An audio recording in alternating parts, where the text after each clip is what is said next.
Welcome to this podcast. My name is Joyce Kenny. I'm your host of Ameris Enterprises LLC. Today, we'll be doing our podcast on fearless and focus. We are emphasizing on how two teens are winning in business, internships, and in life. Today, we have two special guests. Of course, you guys remember Gabriel from last segment of parenting in the cocoon. But today, we're focusing on arrows of intent. And in this podcast, we focus on young people who are doing exceptional things out in the community with their lives, and then just things all over as far as in their education. So today's episode is not just inspiring, it's proof that success has no age limit. I'm sitting down with two phenomenal young men right here. We have Walter and Gabriel. Both of them are 17 years old, rising seniors, who are crushing it academically and then professionally. So far from landing research opportunities and internships to building and thriving in their car detailing business, all while staying rooted, grounded in your values. These two have a message today that I believe that the youth needs to hear, just to be highlighted on what they do. So whether you're a teen trying to figure out your life, or if you're a parent trying to get your child rooted and try to figure out what it is that their goals are in life, I think these two will be a blessing for you to hear from. So, Walter, at this time, if you would introduce yourself, and then Gabriel followed by Walter. Hello, I'm Walter. I'm Gabe's friend. I go to Cumberland International Early College High School to early college on Fayetteville State Campus in Fayetteville. I'm 17, like you said, a rising senior, and I'm going to school for aerospace engineering next year. I'm going to college. All right, and Gabriel, reintroduce yourself again. Hello, my name is Gabriel Kenny. I go to my school science at Athens, Durham. Which is, yeah, and then I'm also going to be going to school for engineering, specifically mechanical engineering, in fall of 2026. I'm also a senior. All right. Once again, like I said, we have two exceptional young men here. They're both doing great things. Okay, so just to get started with this thing, I have a couple of questions for you guys. It's called Background and Beginnings. If you would just take a good 2 minutes, maybe. It's simply how do your interest in research, how did your interest in research and business begin? First of all, I want to just highlight Gabriel and Walter, their car detailing business. So if you guys would take the time out just to share that portion, because you guys are an entity together as G&W Car Wash Detail. So if you guys would, first of all, just talk about that segment first. Okay, so to begin, I want to say it was our sophomore year, sorry, that we really started this business. We were in school, it was May, end of the school year, and we were thinking of ways to make money over the summer. Because of course we could get a job. Like I had a job at the time as well, but we wanted a second source of income that could last us more than just being in high school. As like detail business can last way out of college, you can create your own foundation in a sense. So we wanted something that can hold up despite the weather, despite season, that people are always gonna need their car detailed and washed. So we were thinking of ways. We did like lawn mowing. We thought about trash services, but a lot of those are already covered in a lot of neighborhoods. So detailing was one of the options we came up with at the time. All right, and Gabriel, if you want to add anything to that. No, that's pretty much everything that Walter said. Yeah, we just started out of necessity for like making money. For me, it was like kind of a thing that I couldn't get hired at my age because I was like 15, and those jobs don't take 15-year-olds. So we're just trying to find ways that we can make money ourselves, and like become self-sufficient. Okay, so and that's great. I've used you guys' service a couple of times. You guys did exceptional work. Yeah, exceptional work. Okay, so let's go to the interest in research. And even as we speak today, you guys have just now returned back from Raleigh. You guys are doing, what exactly are you guys doing in Raleigh that every Monday and Tuesday, I believe you guys go back and forth? What is it that you're doing? Because I know it pertains to what we're talking about right now, research, some type of internship or whatnots. Could you explain what you're doing right now? Okay, so basically To start, I'll really quickly explain how we got this internship in general, research opportunity in general. We were attending a summer camp at Fayetteville State University campus, sorry. And this was professor from NC State, Dr. Shane Underwood, and he got us into contact with another professor in the aerospace engineering department. And from there, we started talking to him. We got in cahoots, and he was like, "Hey, I have opportunity for you to come to Raleigh, come to NC State, help us build a wind tunnel." So we're basically creating a wind tunnel array, and we're giving it the autonomy to have each fan move independently. So we're doing that. We're adding a new frame to it, and we're making it movable so we can transport it easily. And they're gonna write a paper about it, and then they're gonna do a bunch of tests on it, and then we're gonna get it published. That's amazing. Gabe, chime in on that also. Once again, I think Walter I'm pretty sure like summed it up perfectly. But basically, yeah, we're just working underneath a professor at the Aerospace and Mechanical Engineering Department at NC State, and we're basically trying to rebuild the wind tunnel array, and we're using different softwares like Arduino IDE, CAD, and also like WaterJet and CNC manufacturing to like make sure we have everything straight. So yeah, that's pretty much it. Okay, so just moving on quickly. What are some type of internships or but what are some type of internships and researches that you guys have already been a part of, and some things that you guys are looking forward to in the future? I guess I'll go first since I haven't talked too much yet. I guess well, I mean, there's a different programs inside of the U.S. in general, but in North Carolina specifically, there's a lot of programs that like pay you to like do research for them or just to go to the camp because a lot of them are like camps that you also dabble in a little bit of research. So, like example, like FSU has like a lot of different resources that you can find on their website. Like things like FSU, me and Walter both participate in that. NASA camp, which is like a geospatial camp. Those both were like components of like things that paid you to go. Like FSUC gave you like $450 an iPad for you to go to 4 weeks to learn like biology, geospatial science, and like do like a mini research project on like escape pathogens. And then also for NASA camp, you spent like 2 weeks like intensively learning about like geospatial science and like land coverage data sets with different types of data manipulation using ArcGIS. And you got to use that, and they also paid you $200 to $300 depending on like what your role was. So me and Walter also did that. But then as for internships and researches, like reaching out more FSU also, I was fortunate enough to like do material science research. Walter also did as well. And like we actually get paid for the work that we were able to do, like how we contributed to the work, like by publishing paper or like doing research conference, they paid us like for the hour of our work and our research time. And then also you can just find like things about using Google. Like Google's the easiest tool. Honestly, I think people make it seem that it's a lot harder than it is to get the opportunities. Like all you have to do is literally just look it up, and then you'll find like 100 of them in front of your face, like within NC, your local area, or like even like nationally or internationally. Okay, and what's Yes, about? and to add on to what Gabe's saying, like he covered, we both attended a few of the same summer camps and a few of the same research opportunities. Like you were saying, to find them, it's really about word of mouth. Like it's about who you know as well. Like I had talked to a professor at NC State who got me into contact with another professor at NC State. So I never started off contacting Dr. Chen. I contacted Dr. Underwood first. So you kind of have to build connections to get more connections, which gives you more connections and for your opportunities. That's one thing I think is really important is building connections with people that can help you in your way, people you can help in your way. And that leads you to get the opportunities such that me and Gabe have and other students around all across the US have. Okay, excellent.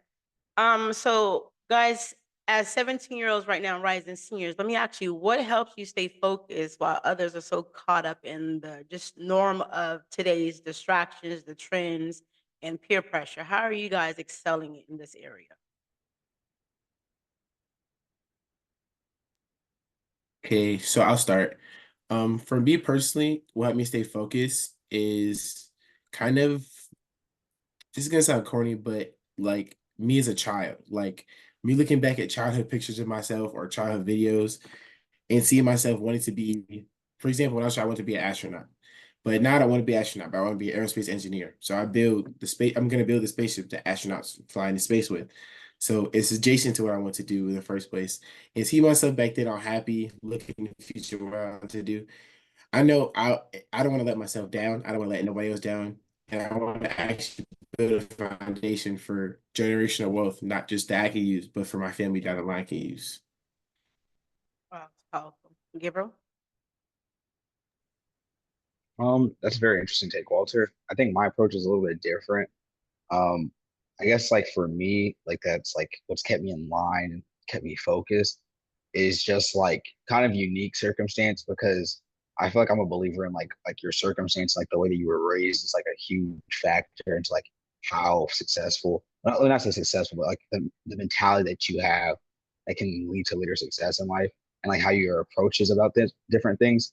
So I definitely would say like the way that I was like raised and then also like the people that I found myself around.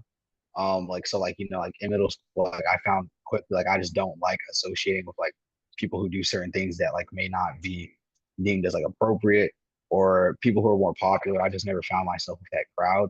And like I kind of like tended to go with like the more nerdy people who are like more quieter and calm and relaxed. So like kind of building a system of like support in a friend group of like similar like-minded individuals that like peer pressure ourselves in positive ways to do like various things. Like example, like me and Walter's friend group, like we're like very positive and we always like, we push each other to like excel, like academically, emotionally, like all this type of stuff.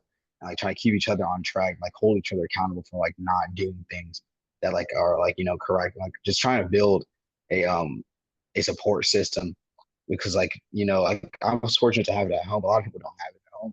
So like also just trying to reach out to like people who like, have like similar goals as you and they're gonna like help you stay on track and you're gonna motivate each other when things get rough because it's not an easy journey trying to.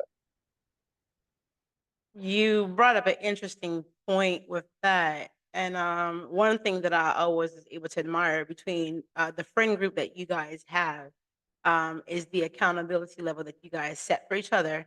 And I remember, I don't know if you guys were saying it jokingly, but when I used to be amongst your friend group, somebody mentioned something like you guys will not allow anybody to have a B.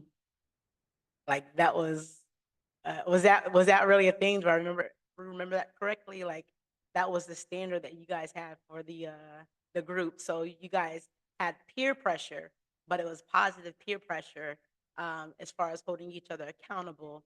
And I just remember just appreciating that because I know a lot of young people struggle within their identity right now and their friend group and how to, as far as where do they fit in amongst their peers, but you guys were able to create this hub amongst yourselves. And it's like, Gabe, as you say, like nerdy. It's not nerding. It's like it's the future, and it's amazing um, of how many of you guys and how focused you guys are and how serious you are with your lives right now.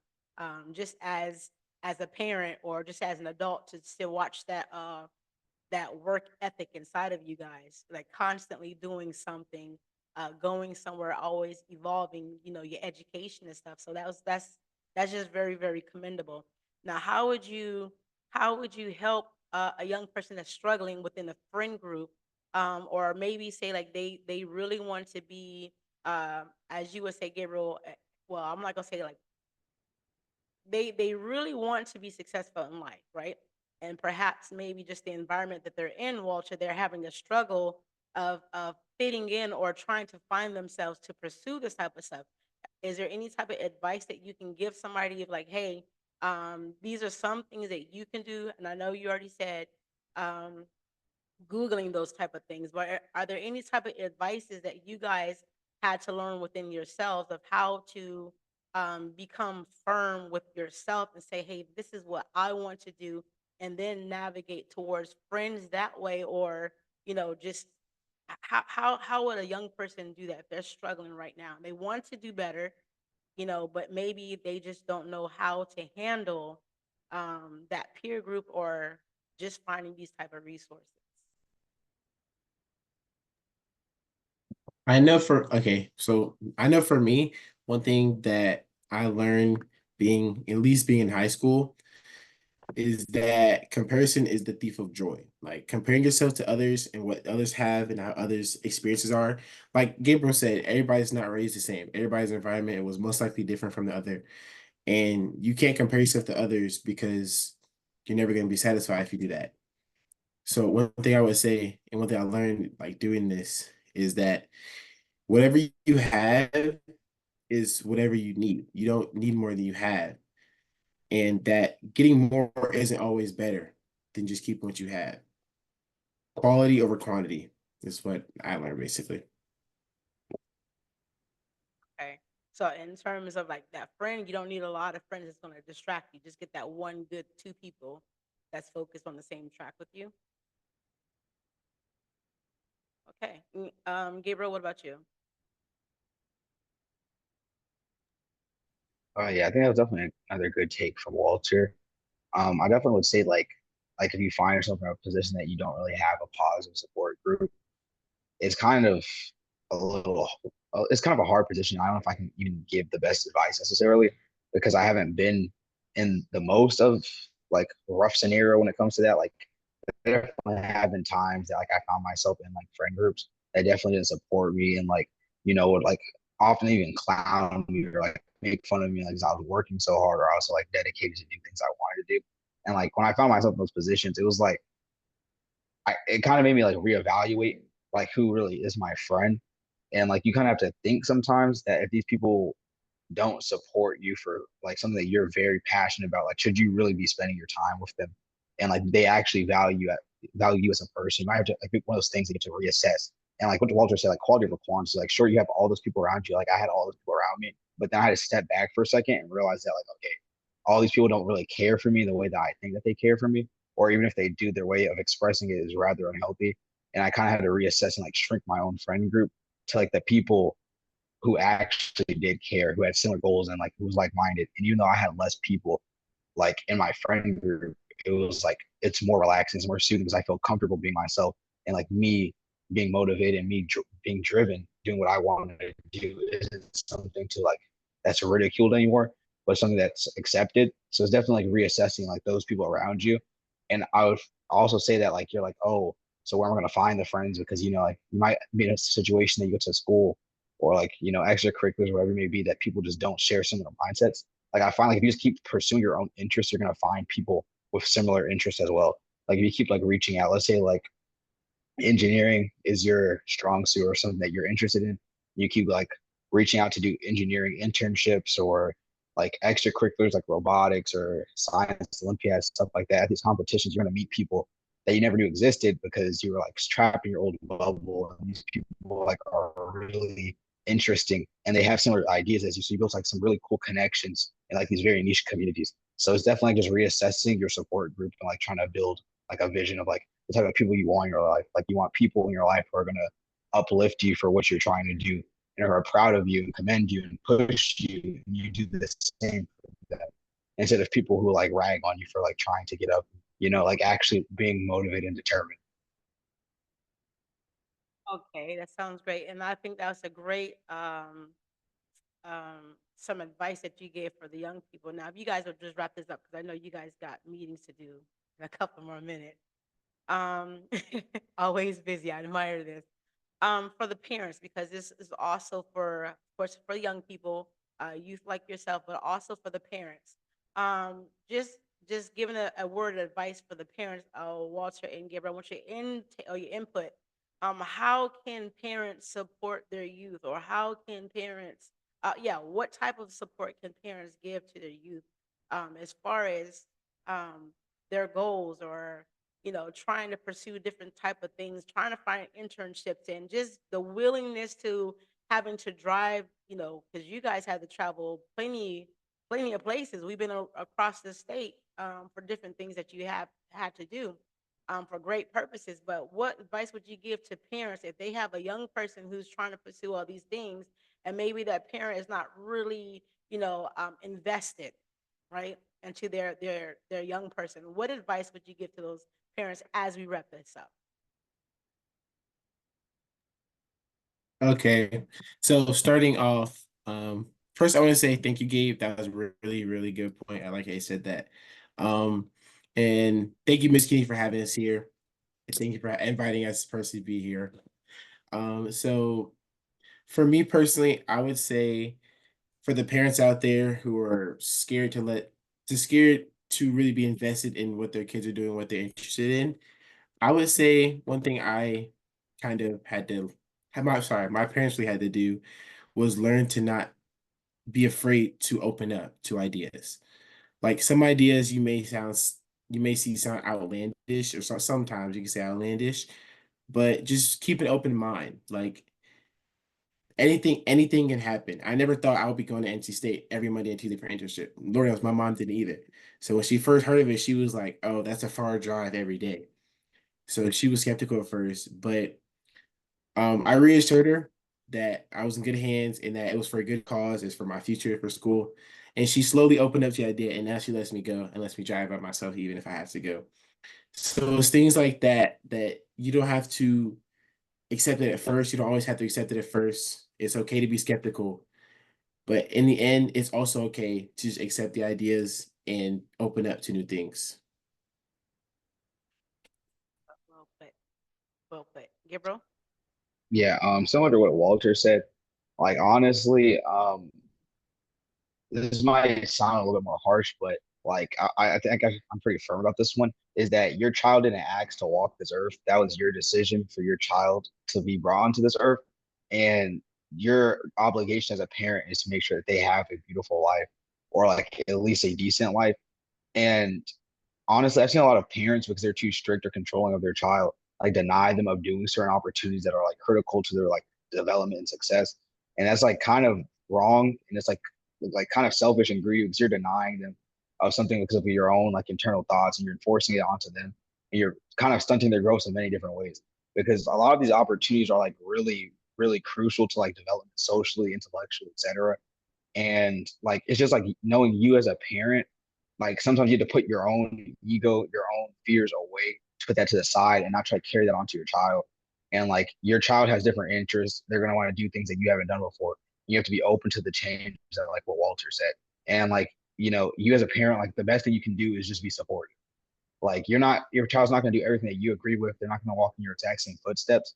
And it's just like being okay with like change and being open to like new things, because that's what you kind of sign up for when you decide to have a child.